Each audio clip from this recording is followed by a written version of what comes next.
again. I'm Mark. Probably remember from the last video, sat in the same place, doing the same thing. First of all, big thanks to everybody who's given anything to the crowdfunder so far. It's been a massive success on many different levels, and it's far from being just the money. It's been great. People have sent us plants, brought plants in, brought trees in. It's rarely a Sunday goes by and Marcia doesn't do the vegan Sunday roasts when somebody doesn't show up with a pot with a plant in it and says this is for the garden. So yeah, it's really come a long way, and it's not just all about the money and everything. It's just about the involvement and people being interested in things. So what we've all learned since lockdown and through lockdown is that what we thought was really important before wasn't quite as important as we thought it was, and we've really felt like a lot of people have been reaching out looking for something else, even more than they were previously, and I like to think that we can sort of help people step onto that ladder somewhere or get into that, because it must be hard when if you're sitting at home and you're isolated and everything and wonder what can I do, what could I possibly do to make a difference. And I just like encourage people to have a go, see what you can do. So we're going to walk around, we're going to look at a few things that we've done. Some other people, Josh and Marta and everyone, are going to tell you about their involvement in it and what people are bringing to the place, what the place is bringing to other people. And I hope you enjoy it. My name's Josh, and I've recently become the gardener here at Rockaway Community Forest Garden. I've got some lovely volunteers behind me that are here to help. We're currently running regular volunteer sessions every week, where we're getting stuck in with all the tasks that are necessary to build a community forest garden, which turns out there are quite a lot of tasks. I arrived to it in a really cool shape actually. We've just planted, or the guys that were here before me planted lots of fruit trees. We've got lots of apples and pears and figs and quinces and plums and all sorts. So that's a really exciting part about starting a forest garden, is getting the trees in. We'd hope to get more in as well. We're coming up to autumn and winter, which is the time to be planting more trees.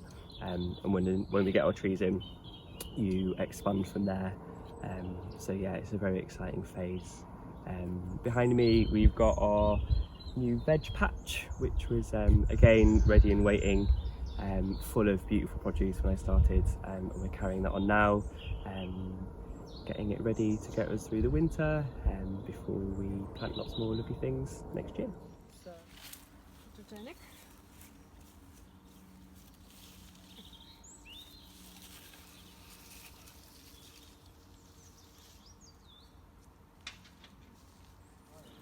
So, hugely thanks to very generous donation we've received since we last checked in. We got loads of seeds and plants and little bushes. We managed to expand the garden this summer, and we've grown some amazing crops, some of which you can see here. And a lot of it we have used in our vegan cafe, which has expanded over the summer as well. We started doing vegan roasts every Sunday, and at the height of it we got like 160 orders in one day, which was quite an achievement. And the more we grow here, the more we can use in the cafe, the more satisfying and beautiful it is. So thank you so much for your amazing donations. So this is a bit we've been working on for the last few weeks, trying to obviously in the summer and everything just grows like crazy, and it all ended up to neck deep in bramble and what have you. We're clearing back through here again so that we can start to construct the compost bins and the stores for wood and tools and what have you along this edge here, which is the road edge, probably the furthest from Rockaway itself part of the whole place. And in the distance there we can see the old the old oak tree that had to be really heavily pruned just before we made the last video, and it looked like Armageddon, and it had all been chopped down, and there was just branches everywhere. And as you can see, it's come back to life. It's all the leaves are pouring out of it every chat. In fact, it's completely swallowed by leaves. So this is our no-dig veg area, which was built over the winter last year, and it's just finished its season of bounty. So we're just clearing some weeds, and we're going to sow a green manure, which is going to protect our soil over the winter before we add some more compost and grow some more veg. So it's all about taking care of the soil. So these are mustard leaves, and you use them as salad leaves. They have a very peppery taste, so they're lovely being added to salads. And they've been sown quite late, only probably like maybe 3 or 4 weeks ago, and it's October now, so they're doing amazing.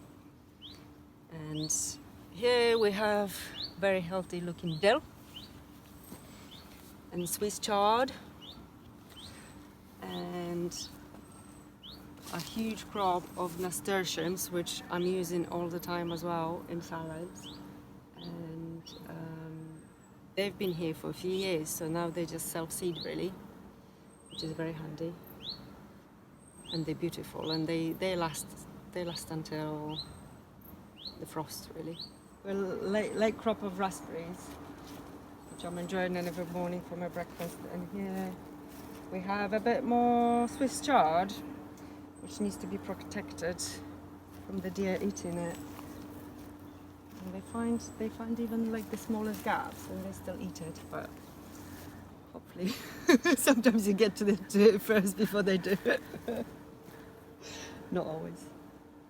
This is like the lower point of the whole site, and from here we're on a 45-degree hill back up to where the yard is, where Rockaway itself is, and this was like a virtually worthless bit of agricultural land when I acquired it, because you can't function in here with a tractor or any mechanical stuff. It doesn't really work. It's miles too steep and you just fall down. So we've cleared this old access. The access has been there for years and was probably there from back when it was all quarries along here, and it would have been used for getting stone in and out or whatever. But we've cleared it all back, and we've put a bit of hardcore in the drive so that you can just about get up and down here now in a car, so that anyone who's got mobility issues or anything the garden has to be accessible to everybody, otherwise it's not worth doing at all. So now you can get up here and you can get back out, and we're gradually levelling off the bit, as I spoke about already. We're levelling off the bit that runs down in that direction to where they're already planting in the corner. Also looking up from here is the footpath to the right hand side, which goes up and joins the farmer's field at the top, and which then continues around Rockaway and comes back around. It's quite a long route, you could walk all the way around. And it's really nice that the footpath's there, because it means that it makes it not only accessible, but you have to access it, and hopefully we can draw people in off the footpath to join in with the garden project. Gardening is traditionally seen as quite a white middle class thing, and we're trying to reevaluate that here and reevaluate what a community garden looks like in this day and age and in this political landscape. And we're throwing our doors wide open and welcoming folks in to come and show us what that looks like and how it's done. And for me, that's a really exciting thing as a grower. These are some salad leaves that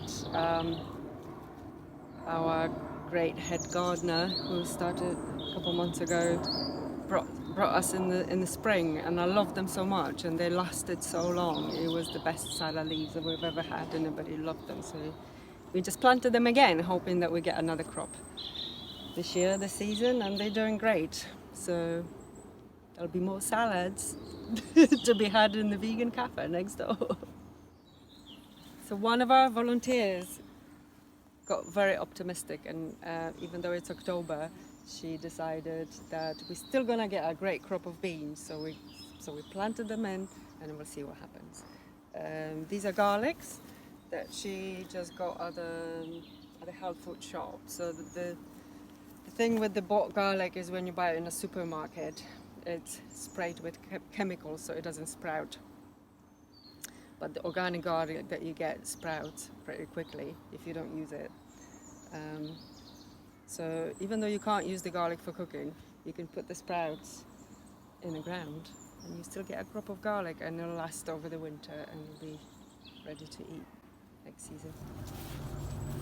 Yes, the land slopes off and drops away like that, and then there's probably like 3 or 4 meters down to the road. So what we're going to try and do is take a bit of the earth from this side and put it onto this side, and then make retaining walls over here, so a lot more of that can be cultivated.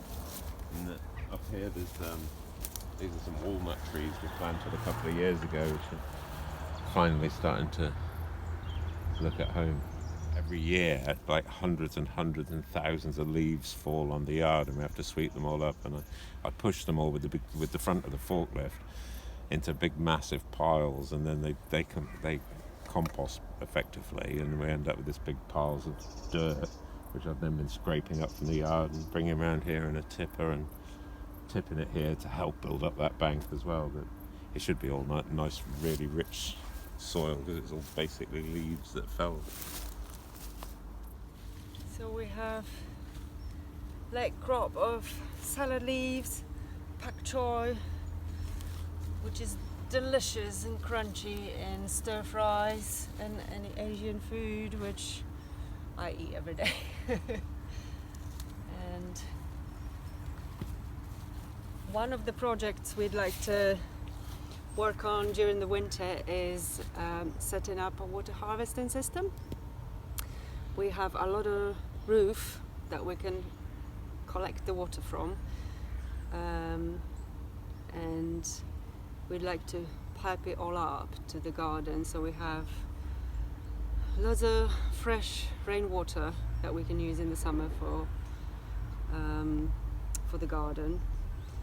And another project we'd like to do over the winter is create compost bins for food waste and garden waste that could be accessed by anyone from community or anybody around here, that we can also use the compost from which we can use in the garden, but also as a way of engaging the local community into our project, and sort of from showing them what we do and inviting them in and taking an interest. We have already put some rainwater system pipes, so we have access to rainwater in this bit going all the way to the end. And the next stage would be to expand the water harvesting system to the rest of the garden, especially going down the bottom where we're making more raised beds for fruit and veg crops, and to the top end as well. So that will be part of the next stage. What we're trying to do here essentially is offer the space that we've got to the community. We're learning as a society, I think, how important it is to be outside and to have a connection to nature and connection to food and have a connection to each other and a connection to the land, and that's really what we're all about. It's never felt more pertinent now, particularly around issues with access to land and land rights and trespass and all these issues that are becoming more and more hard won and hard fought for, that we follow through and offer the space that we've got for a beautiful holistic thing, which is what we think we're doing here. Yeah, so it's about offering the space to anyone who wants to come and get involved, any skill level, any interest level, any time commitment. They can come here to learn, they can come here to hang out in a beautiful place, they can come here to connect with one another, to eat the delicious food that is cooked in our cafe that's grown here, to take a bit of land on for themselves maybe, or if they can't come along in person, maybe they can chuck us a tenner, you know, that can go towards planting some trees, or providing some space for a local community group to come and have some outdoor space. It's following on from a lot of the things that we've been doing since we last saw you, and the courses that we've been already running, as I mentioned. We're looking, as this space develops, we can do far more in the way of foraging courses, or woodcraft, or forest schooling type. I mean, you think of it, we're happy to go with it. And if anybody's got any ideas of any course or anything they'd like to run, anything, you know, teach people about solar energy, teach people about wind. It goes on and on and on, and we've got space, and we've got time, and we've got an interest in pursuing these things and helping you to pursue them if that's what you want to do. The idea of what you're doing, what we're trying to achieve, you have love of food, love of gardening, being outdoors, getting dirty, then please drop us a line, get in touch. If you have any skills you'd like to share or offer, we'd love to hear from you. Drop us a line, we'll get back to you.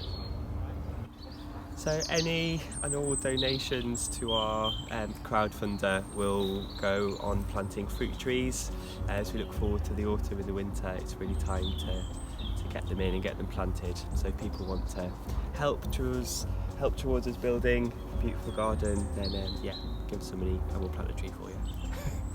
So yeah, we often get asked about, like, what's it all about? What is it you're trying to achieve? What are you doing? What does all this mean? And there's no straightforward or simple answer to it. And I really wish I could apply myself to sit down and write all this out, so I didn't have to repeat myself constantly. But I just believe that there's got to be something different. There's got to be something better. There's got to be something else. And the amount of people who come here and wander through and just go, oh my God, wow, and they're just looking at a pile of old junk in the corner, and it doesn't make any sense at all, really. But for some reason, it makes more sense than most things. Yeah, what we try and do is be some tiny beacon of hope in such a bloody mess. And you know, it can't be all we've got. It can't be everything. There must be more to life than this nonsense. And I suppose we're trying to find it.